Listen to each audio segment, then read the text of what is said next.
For this video mga kabakal, cheese workout tayo mga kabakal.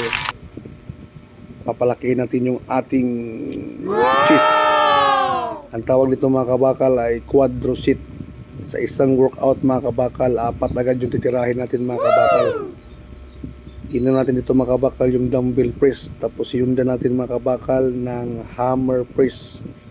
Make sure mga kabakal na magaan lang yung titirahin yun ninyo. Kasi medyo mahirap talaga ito mga kabakal.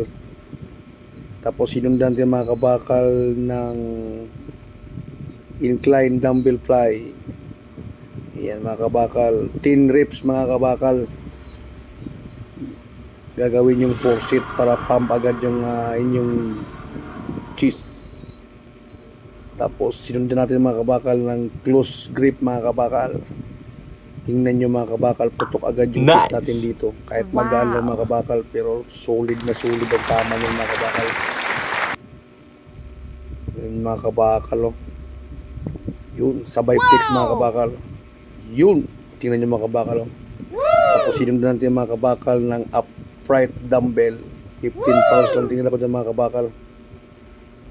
Kailangan dito galing sa ilalim mga kabakal para ating upper chest ang tama nyo mga kabakal. Ganon din mga kabakal, 4 set 10 reps yung gawin nyo dyan mga kabakal. Wow! Yun, no? Tapos ito yung last natin mga kabakal. Kumuha lang ako dyan ng 15 pounds mga kabakal. Kailangan magaan lang mga kabakal. Yan. Ganyan lang gawin nyo mga kabakal.